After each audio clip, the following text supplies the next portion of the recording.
Shalom, shalom bien-aimés. Oui, nous sommes très contents ce soir de nous retrouver encore devant la face de notre Père. Il y a plusieurs sortes de bénédictions.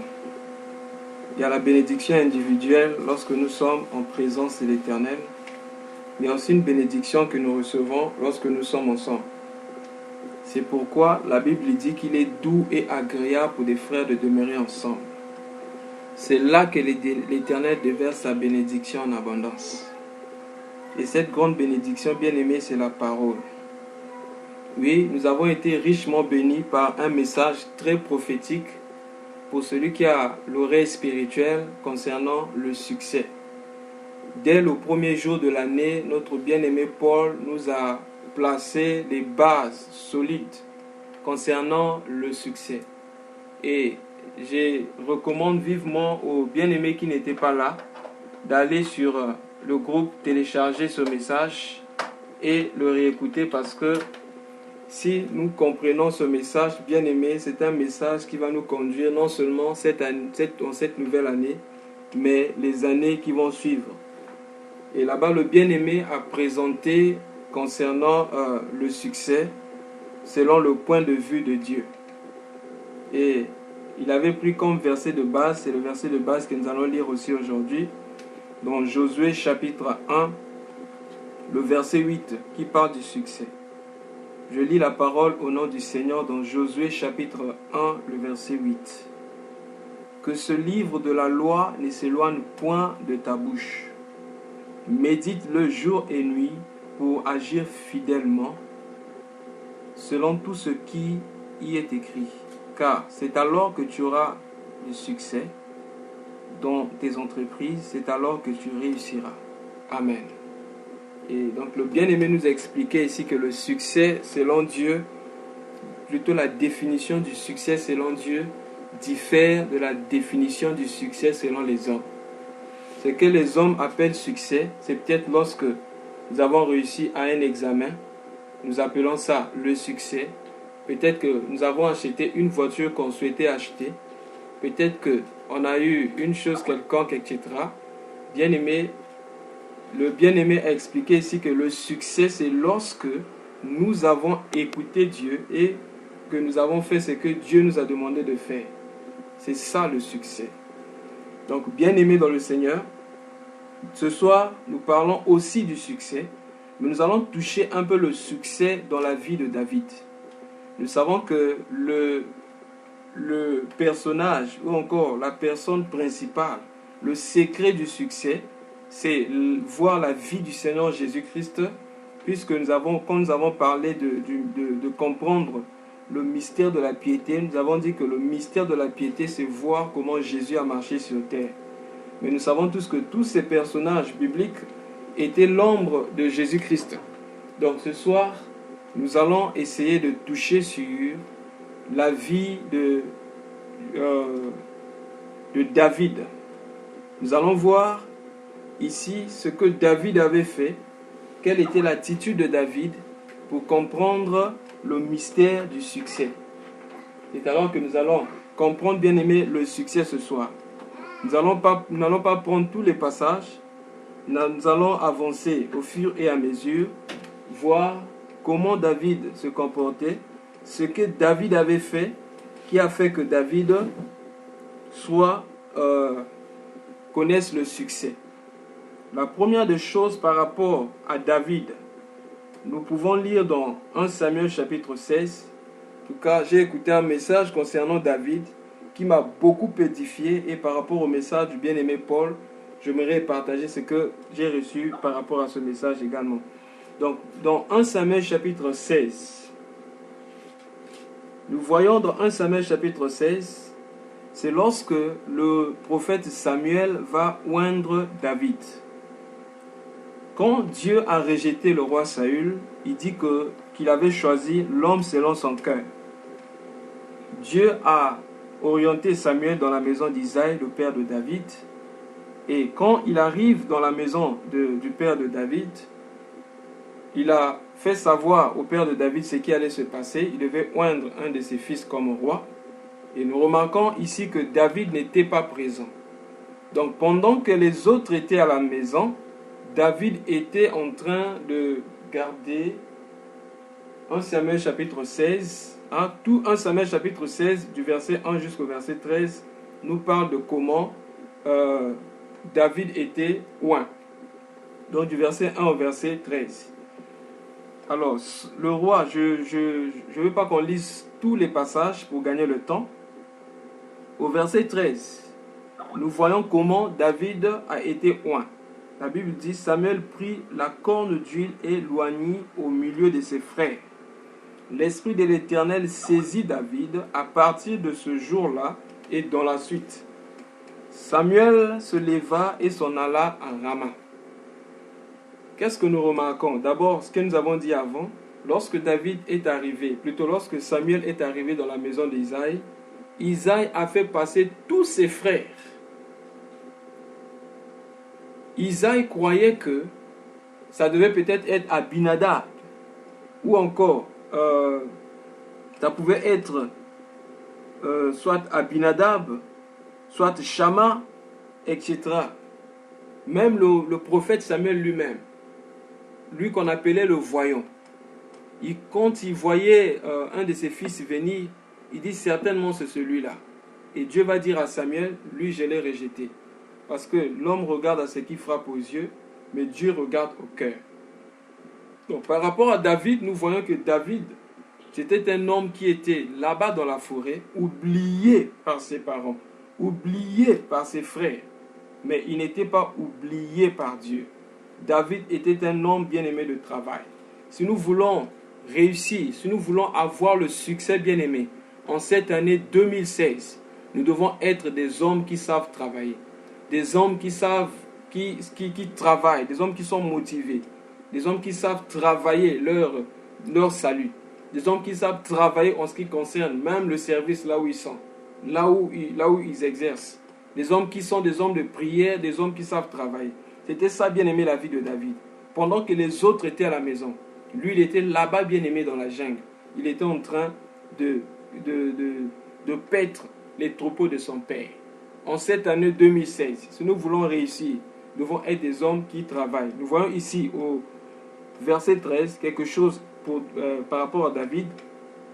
On dit que David était oint. La Bible dit, on a pris la corne d'huile et on l'oignit au milieu de ses frères.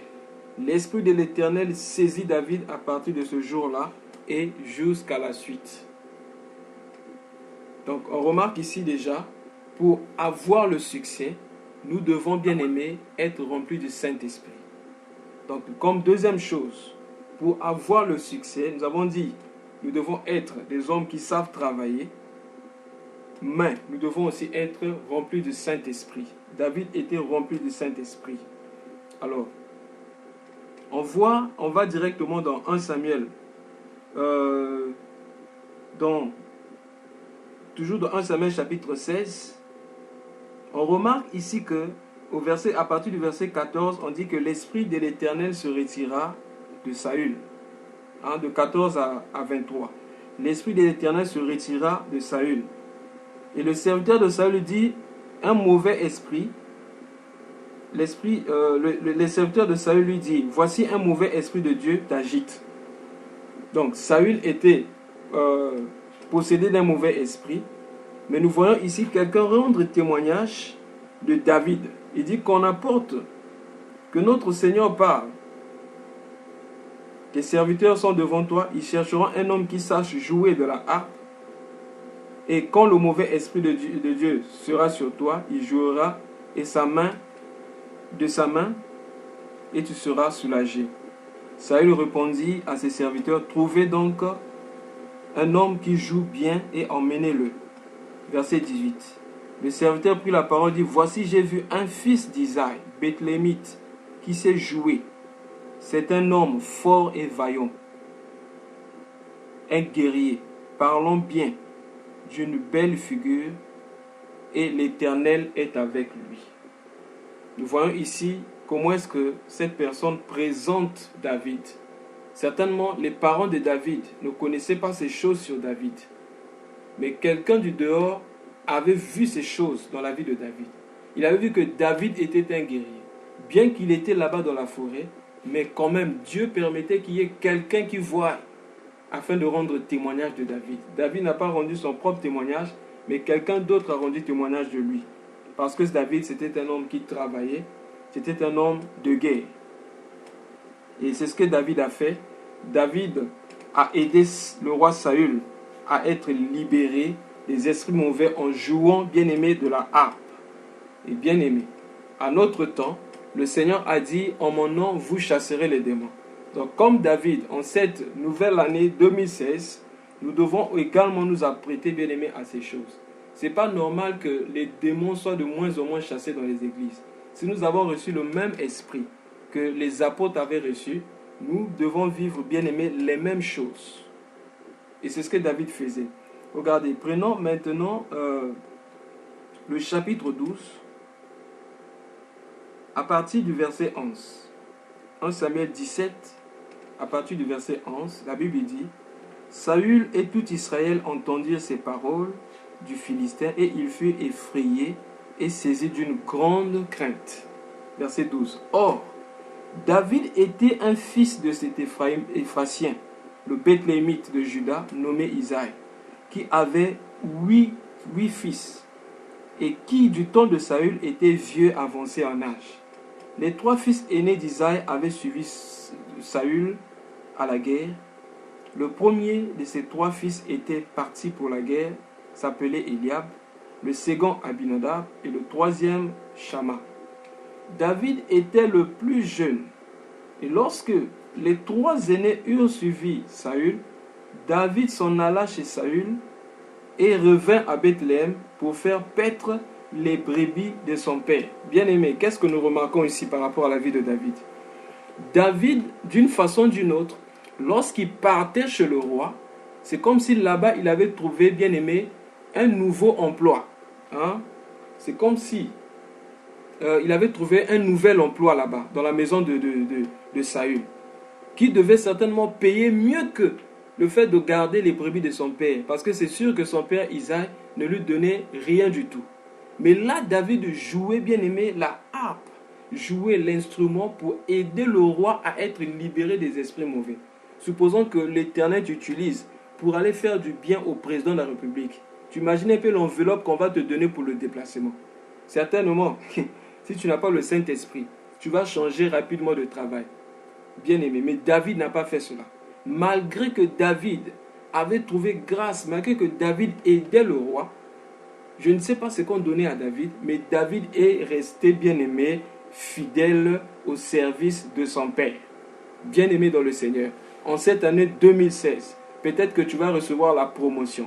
Peut-être que Dieu va t'ouvrir les portes. En tout cas, n'oublions pas, restons toujours fidèles à ce que Dieu nous a demandé de faire. David n'était pas partagé. David, il savait qu'il y avait un ton qu'il fallait servir dans la maison de Saül, mais David savait qu'il fallait retourner pour prendre soin des brebis de son père. Si David, bien-aimé, n'était pas éveillé, si David n'était pas fidèle, David allait rester dans la maison de Saül là-bas.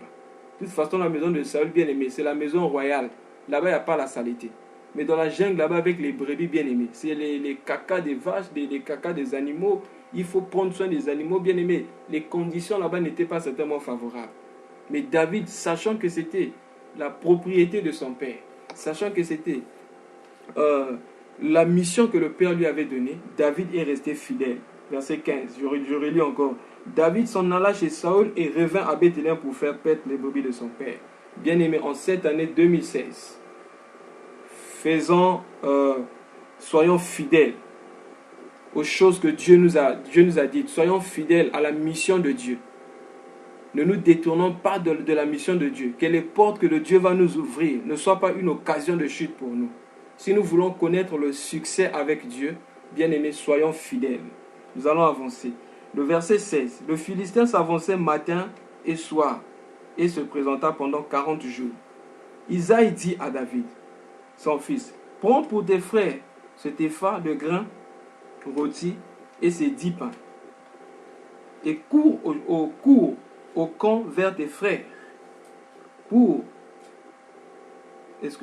porte aussi ces 10 fromages au chef de leur milieu, au chef de leur millier, tu verras si tes frères se portent bien et tu m'en donneras des nouvelles sûres.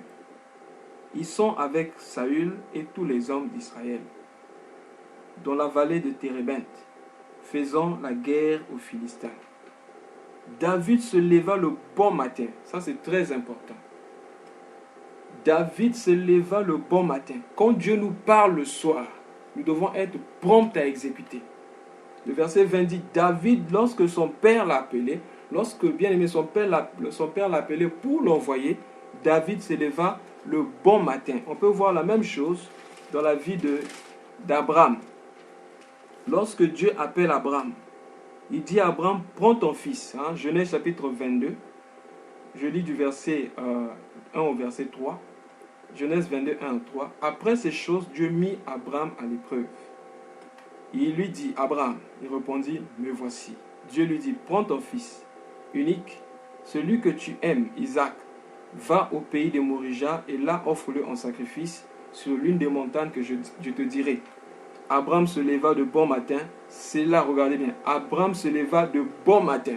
C'est là son âne et prit avec lui 2 serviteurs et son fils Isaac. Il fondit le bois pour l'holocauste et partit pour aller au lieu que l'Éternel lui avait dit. Bien-aimés, en cette année 2016, si nous voulons connaître le succès, notre succès sera déterminé par notre promptitude. Une fois, bien-aimé, j'étais en train de marcher comme ça. Je rêvais pas, je marchais quand le Seigneur m'a dit, lorsque ce que moi je te dis sera urgent pour moi, pour toi, ce que toi tu veux que je fasse pour toi sera urgent aussi pour moi. J'ai été béni par ça, bien-aimé. Si nous voulons que nos problèmes deviennent urgents pour Dieu, apprenons à faire des problèmes de Dieu, bien-aimé, urgents dans notre vie. La promptitude, c'était dans la vie de David. Si nous voulons connaître le succès, bien-aimé, lorsque Dieu nous parle, aussitôt nous devons le faire. Nous remarquons ici, par rapport à Abraham et David, bien-aimé, c'était le soir, parce que Dieu nous parle souvent le soir. La Bible dit dans Job 33, à partir du verset 14, Dieu nous parle tantôt d'une manière, tantôt d'une autre.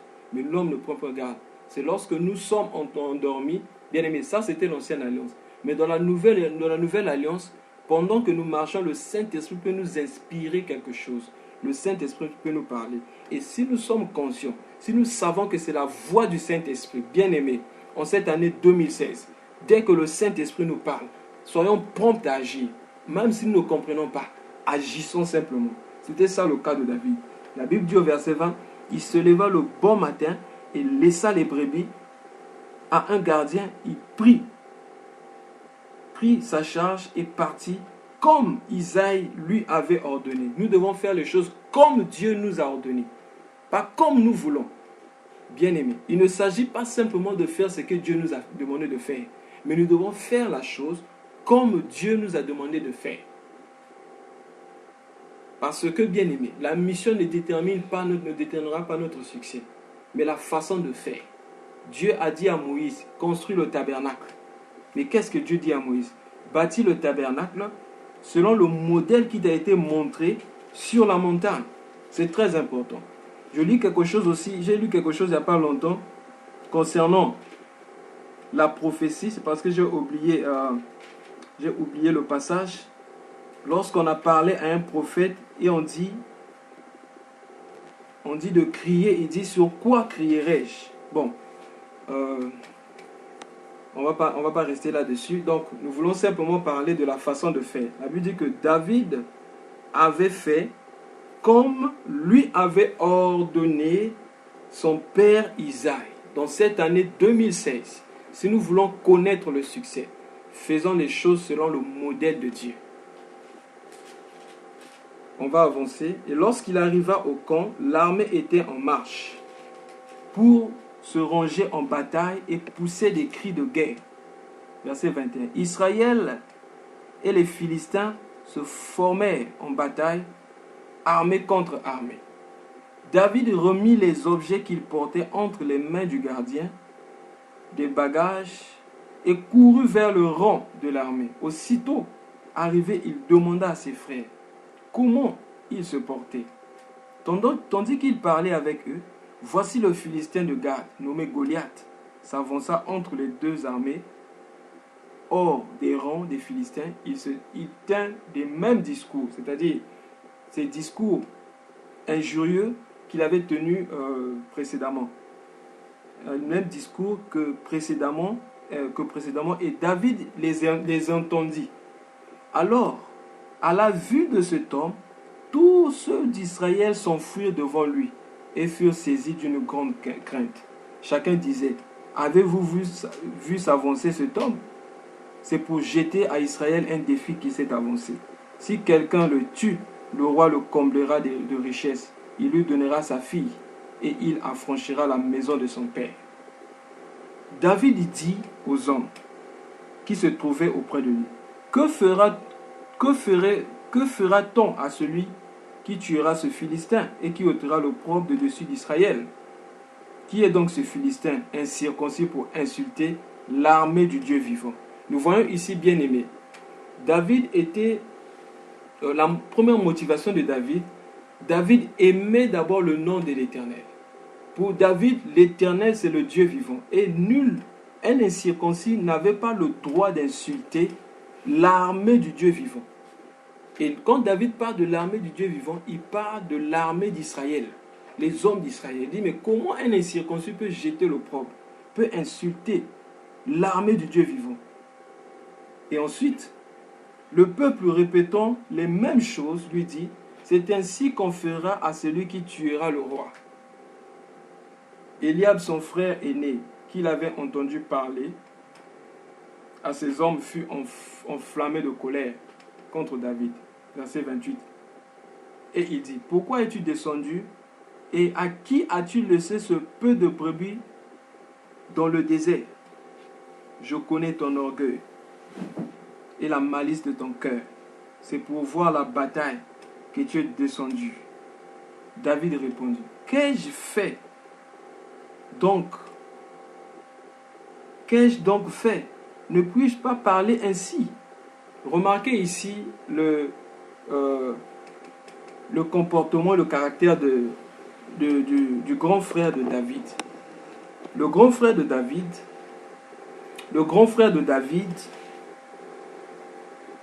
la Bible dit son frère aîné, quand il a entendu ces hommes parler, il était furieux en voyant David s'avancer vers eux.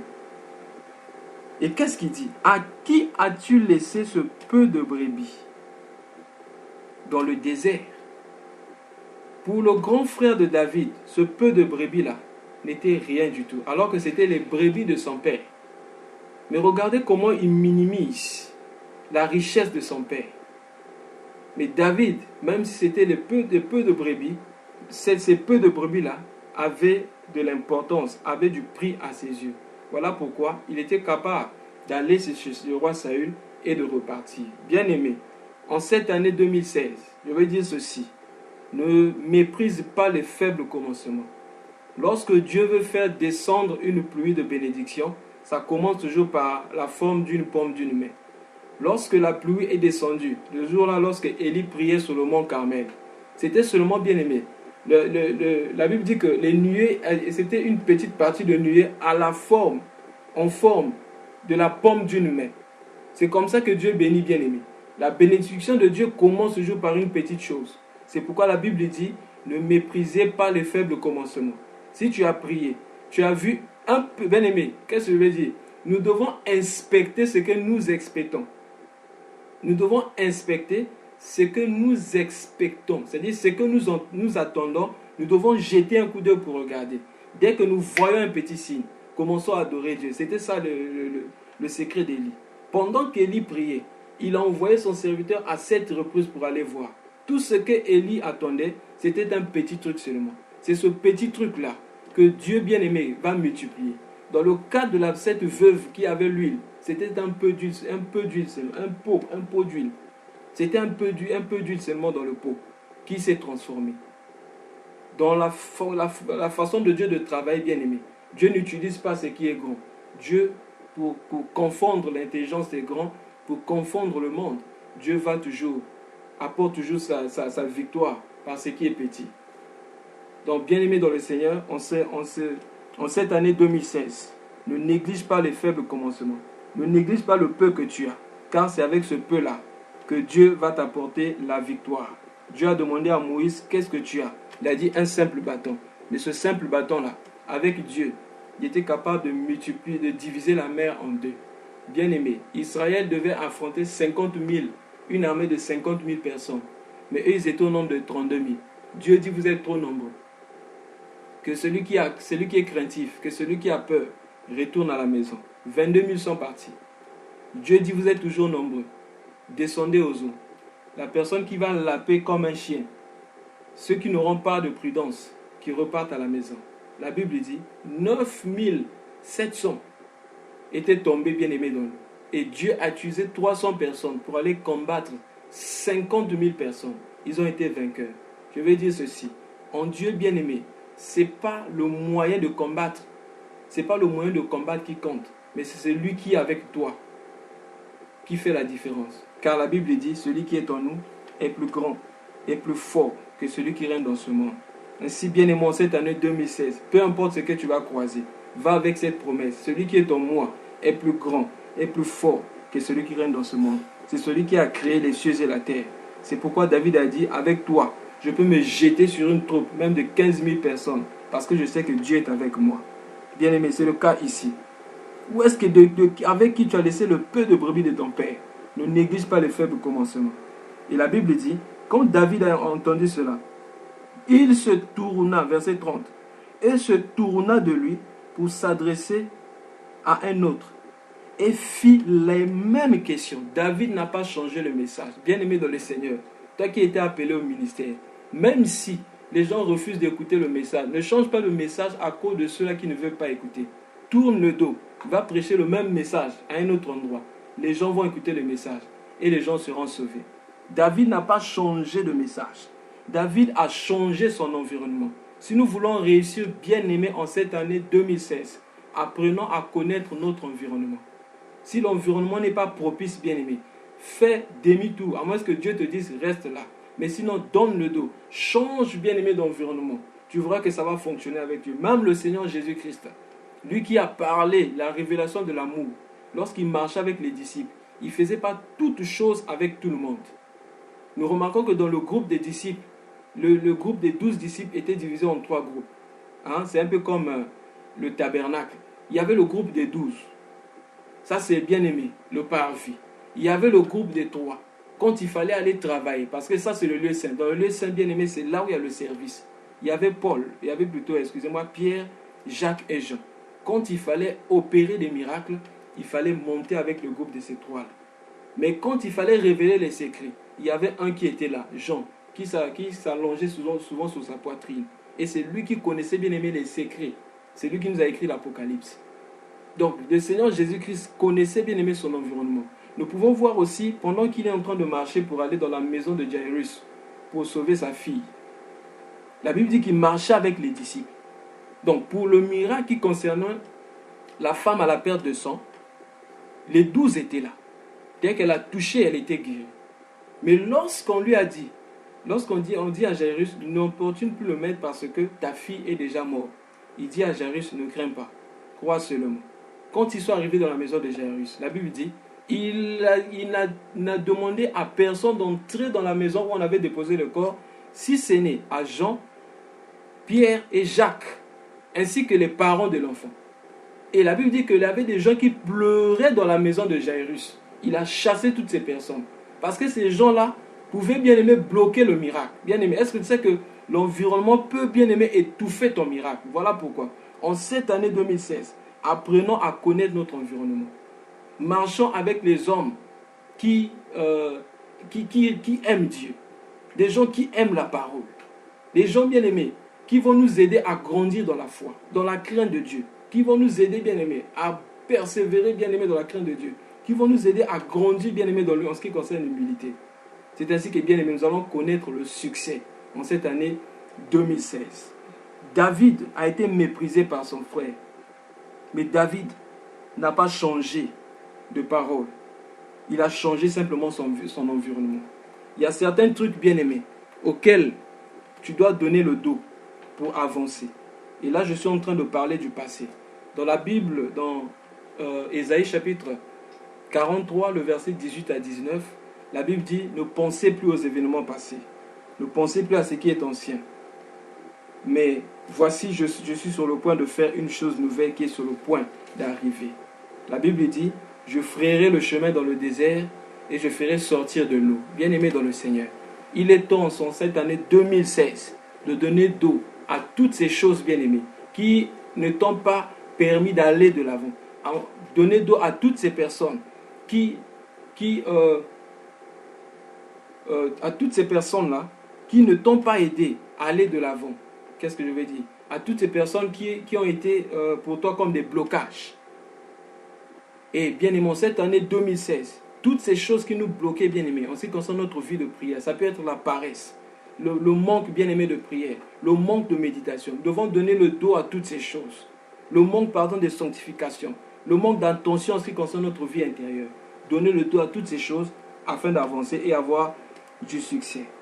Alors, nous remarquons ici, la Bible dit au verset, toujours 1 Samuel 17, quand on arrive au verset 32, David dit à Saül que personne ne se décourage à cause de ce Philistin. Ton serviteur ira se battre contre lui. Regardez ce que Saül lui dit à David. Saül lui dit à David, tu ne peux pas aller te battre avec ce Philistin, car tu es un enfant. Il est un homme de guerre dès sa jeunesse. David dit à Saül, ton serviteur faisait paître les brebis de ton père. Et quand un lion ou un ours venait, on enlevait une des troupeaux, je courais après lui. Je le frappais et j'arrachais la brebis de sa gueule. S'il se dressait contre moi, je le saisissais par la gorge. Je le frappais et je le tuais. Remarquez ici, David a été découragé, par son propre frère. Il arrive ici, le roi Saül aussi veut le décourager. Mais David n'a pas écouté le découragement des hommes. Et nous verrons un peu plus devant, même lorsque David arrive devant Goliath. Goliath aussi le décourage. Nous allons voir ça un peu plus devant. Mais nous remarquons ici que Saül lui a dit, tu ne peux pas te battre contre cet homme. Parce que cet homme, c'était un homme de guerre depuis sa jeunesse. Mais David avait bien aimé un secret avec l'Éternel. En cette année 2016, nous devons avoir bien aimé une histoire dans le secret avec l'Éternel. Regardez, David avait frappé le lion et l'ours, mais personne ne le connaissait. En cette année 2016, apprenons à développer une relation intime et à cacher nos palmarès dans la présence de Dieu. Nous n'avons pas fait la publicité de ce que nous faisons. Mais gardons ça, bien aimé. Gardons ça. Parce que si nous ne gardons pas ces choses peuvent nous pousser, bien aimé, à être orgueilleux. Donc c'est ça, bien aimé, David. David avait tué le lion, il avait tué l'ours. Mais David n'a pas fait cette publicité, n'a pas parlé de ça aux gens. Il a caché ça. C'était caché. Parce que cette histoire-là devait être racontée au bon moment. C'était au moment où il devait aller combattre Goliath que cette histoire-là devait être révélée. C'est comme Joseph. Joseph, lorsqu'il a interprété les songes, la Bible dit, il a dit à les chansons, quand tu seras rétabli, souviens-toi de moi.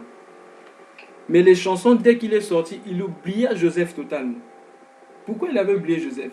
Parce que si Joseph était sorti au moment où les chansons étaient sorties, on n'allait pas connaître Joseph. Mais on a parlé de Joseph à quel moment? Quand il y avait un problème, c'est là que les chansons s'est souvenues de Joseph. Il dit un jeune hébreu là-bas. Lui, il est spécialiste dans l'interprétation des songes. Si on l'appelle, il va donner l'interprétation. Et la Bible dit, Joseph était sorti au bon moment et au bon endroit. C'est là qu'il a donné la solution. Bien aimé dans le Seigneur. Ces choses-là, nous devons les garder. C'est à Dieu. La Bible dit quelque part, ne parle pas de... J'ai oublié le passage qui dit dans le livre de Proverbes. Il dit, le passage dit quelque chose comme, laisse qu'un autre te glorifie. Ne te glorifie pas toi-même. Laisse qu'un autre parle de toi. Mais ne te glorifie pas toi-même. Donc c'était ça, bien aimé, le cas de David. Alors qu'est-ce qu'on remarque ici? Au verset 37, David dit encore, l'Éternel qui m'a délivré la griffe du lion et de la patte de l'ours, il me délivrera aussi de la main de ce Philistin. Par rapport à ceci, je vais dire ceci, bien-aimé. En cette année 2016, lorsque nous serons confrontés à des situations, souvenons-nous seulement de ce que Dieu a fait dans le passé. Commençons à dire merci à Dieu pour ce qu'il a fait dans le passé et déclarons qu'il fera de même en ce qui concerne l'avenir. C'est comme ça que Dieu fonctionne. N'oublions jamais ce que Dieu a fait pour nous dans le passé. Les psaumes chapitre 103, la Bible dit « Mon âme bénit l'Éternel et n'oublie aucun de ses bienfaits ». Et c'est surtout lorsque nous sommes confrontés à des situations. Souvenons-nous comment Dieu nous a délivrés dans le passé. Et si nous n'avons pas d'histoire avec Dieu, souvenons-nous de ce que Dieu a fait avec les autres. Ça va produire aussi, bien aimé, la foi dans notre cœur et le courage d'avancer et de prier Dieu. Verset la suite, et Saul dit à David, va et que l'Éternel soit avec toi. Le verset 38. Saul fit mettre ses vêtements à David. Il plaça sur sa tête un casque d'airain et le revêtit d'une cuirasse. David ceignit l'épée de Saul. Verset 39. David ceignit l'épée de Saül par-dessus ses habits et voulut marcher car il n'avait pas encore essayé. Mais il dit à Saül, je ne puis pas marcher avec cette armure. Je ne suis pas accoutumé. Et il s'en débarrassa. Bien-aimé, en cette année 2016, n'utilise pas les méthodes des autres pour réussir. Parce que notre Dieu a 1000 solutions pour un seul problème. Même plus de 1000 solutions. Demande à Dieu quelle est la formule que lui te donne. Ne va pas avec la force des autres pour combattre. Dieu a dit à Gédéon, va avec la force que tu as. Tu peux penser que tu n'es pas fort parce que tu regardes à tes capacités, tu regardes à tes positions. Mais si tu regardes à Dieu bien-aimé, tu vas aller avec le peu de force que tu as et tu vas vaincre dans le combat. En cette année 2016, ne va pas avec la force d'autrui, avec l'intelligence d'autrui, mais va avec la force que tu as. Parce que bien-aimé, avec Dieu, nous sommes majoritaires.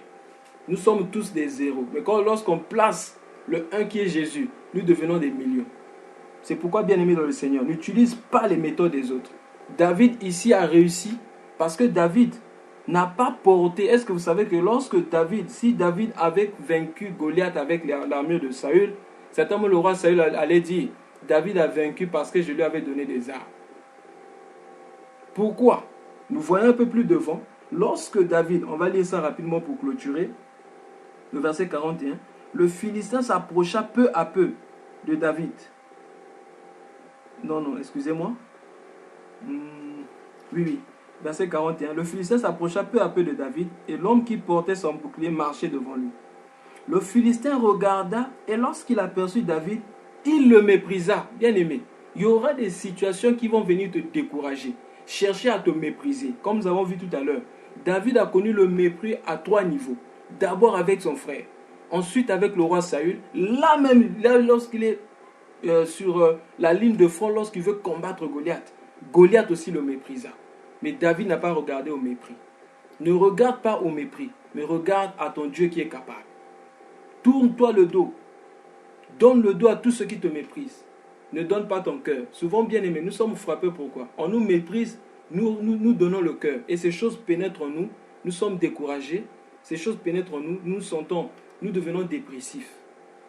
Parce qu'on donne le cœur. Bien aimé, tout celui qui te méprise, ne lui donne pas ton cœur, donne-lui ton dos. Que ces choses, bien aimées, s'arrêtent tout autour de toi. Que ces choses ne pénètrent pas en toi pour détruire ta vie. Parce qu'il y a deux types de critiques. Il y a des critiques, bien aimées, qui viennent pour t'élever. Il y a des critiques qui viennent pour te détruire. N'accepte pas des critiques destructives dans ta vie. Rejette ces choses. Protège ton cœur. Elle lui dit, protège ton cœur plus que toute autre chose. Protège ton cœur des critiques, des choses qui viennent pour te rabaisser. Te montrer que tu n'es rien. Te montrer que tu es idiot. Te montrer que tu ne pourras pas. Détourne-toi de tes choses. Mais regarde à ce que Dieu est capable de faire. C'est le cas de David. Il a connu le mépris à 3 niveaux. Et quand je vois les 3 niveaux, bien aimés, donc il a connu le mépris au niveau du corps, au niveau de l'âme et au niveau de l'esprit. C'est encore le tabernacle. David a été méprisé par son propre frère. Il a été méprisé par le roi Saül. Là, il a encore été méprisé par Goliath. Mais qu'est-ce que Goliath va dire? La Bible dit, il a regardé David comme un enfant. David comme un enfant.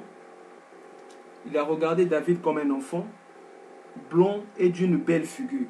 Le Philistin dit à David, suis-je un chien pour que tu viennes à moi avec des bâtons?